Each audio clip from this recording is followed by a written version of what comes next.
Brady Hart leaves Clemson's camp with an offer, along with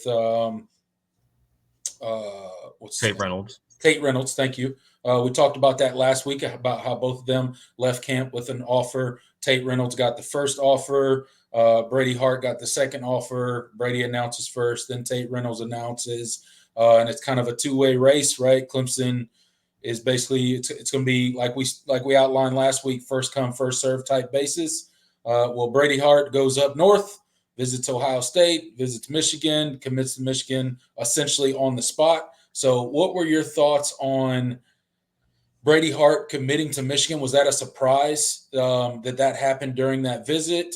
And does that speak to how Garrett Riley and the staff maybe feels about Tait Reynolds, and maybe they were gravitating towards him, or was Brady Hart just convinced when he went to Michigan, and maybe Clemson didn't do as good of a job when he was there, or he didn't feel quite the love from the coaching staff. What do you think happened there? Yeah, I mean, I think really what it comes down to is Clemson clearly, they offered two guys, told them both, hey, listen, we're only taking one of you. So whoever wants to jump into the boat now, you get the spot. And obviously Brady still wanted to go through the process for sure. And Tait Reynolds too is still taking visits elsewhere and all that. But Brady wanted to go through the process. He didn't want to jump into a rash decision, and Clemson didn't push for any of them to make a decision. Right. And so I think, he takes his visit to Ohio State. He leaves with an offer. He already had a Michigan offer, and he goes on that visit to Michigan. And sometimes you get on campus. When we talk about it with the guys that commit to Clemson, but it happens. Obviously, it happens elsewhere too, right, where a guy just gets on campus, they feel the love, and they, things just click. And so Brady Sometimes Hart was. You just know, right? Like, I mean, you pop on campus and you're like, "Yep, this is it." And what I have picked up about Brady is like he was a guy that was like, I don't intend to go through this process a second time. I don't want to. Be a guy that commits, then decommits and flips and all of that. He said, once I commit, this is where I plan on being. And I want to get, I want to go through my process, evaluate my options. And when I find the right fit, I'm locking it in. And so that's what he decided to do. And all power to him, and really, really love his tape. So I do think, as I talked about last week, what a guy I would have loved to have in Clemson's 2026 class. But I do think it is instructive to kind of how Clemson views Tait Reynolds. I think the fact that he was offered, Tait Reynolds was the first offer, was very telling. And I do think that Garrett Riley really, really was gravitated to Tait Reynolds because of his size. Really, really, like he just, he looks like what he had in Max Duggan at TCU. I think his recruiting profile lists him at like 6'2", 195. He is not 6'2", 195. He is like, I think at camp he was measured at 6'3", 6'4", 215. Like he is not a little guy. Yeah. And when you see pictures and video of him throwing, you're like, okay, I see I see the vision now. Like, who's this 3-star baseball player from Arizona State, or that's committed to Arizona State? And then you see him throw the football, and you're like, and you see like his built, body, and you're like, oh, okay, well, there it is. And so I do think that, Garrett Riley was really impressed with him at camp. They felt he performed the best of all the quarterbacks that were at the Dabo Swinney camp. And I think he's the guy. As far as the 2026 cycle is concerned, Clemson has found who they're looking for. Now, we'll see what happens if Tait Reynolds, goes on these visits and maybe he gravitates towards somewhere else, and Clemson has to pivot.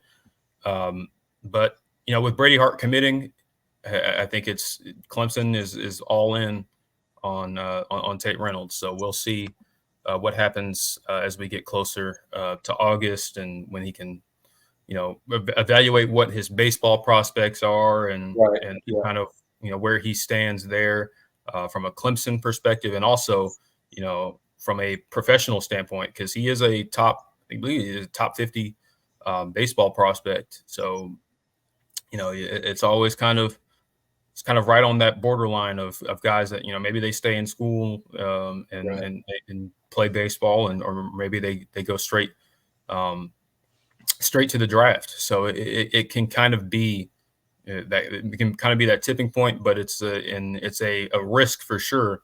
But it's one that Clemson is very willing to take, and they seem to be pretty all in on what his potential can be. And like I said, it's a gamble, but Clemson clearly feels like they found something here. So yeah, I mean, look, they've done their evaluation. They feel like he's the right guy for the class, right? Especially with Brady Hart going to Michigan and committing there. It's really down to Tait Reynolds, and that's the guy that it seems that Garrett Riley wants.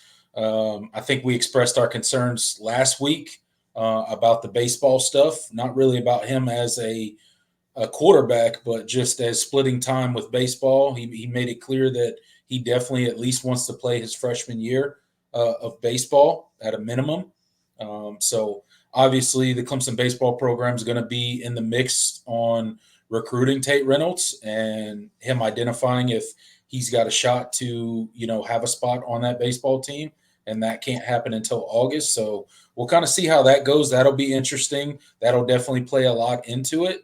But again, I don't necessarily like the idea of my quarterback splitting time with another sport just because of the position of quarterback and all that goes into it, and the responsibilities and just the mental part of the game that you have to dedicate and really dive into, not just during the season, but in the off season when you're trying to work on your mechanics and get better and all that kind of stuff. So that part worries me. But again, you got to like what you see physically with the guy.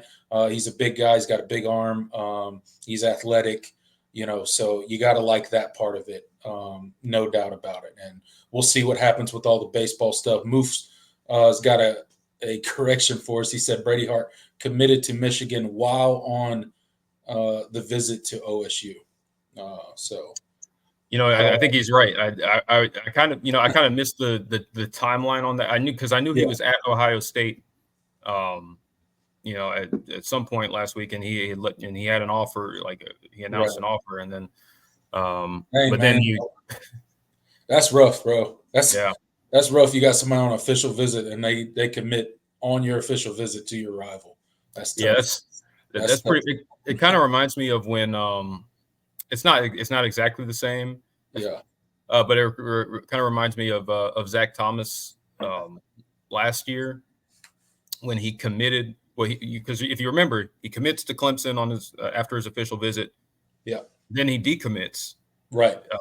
Because his family wanted him to take a visit to Florida State. Yeah. And in the parking lot, after his visit, he calls Clemson back up and is like, this was a mistake. My bad. Yeah. Please let me back in the class. Can I commit again? Yeah. It's kind of what, and then he ends up back in Clemson's class. So I thought that's kind of funny. And that's what I do love is that between Clemson and Michigan fans, we certainly have some history, not nearly as much as Michigan, but we certainly do have some history with Ohio State. So any kind of shortcomings, we can kind of revel in a little bit. So 100%. That is pretty brutal. I'll jump on the OSU hate train with Michigan any day. I'm all aboard. I hate Ohio State. Can't stand them. What a terrible program. Moose said he got a call from J.J. McCarthy at the OSU and committed immediately. Soft mentality at OSU. So, yeah, all stuff we've heard about OSU before. So, shout out to Michigan and getting their 2026 guy, their signal caller, committed early. We'll see if we can wrap up Tait Reynolds and have our guy pretty early on as well. We'll see how that works out.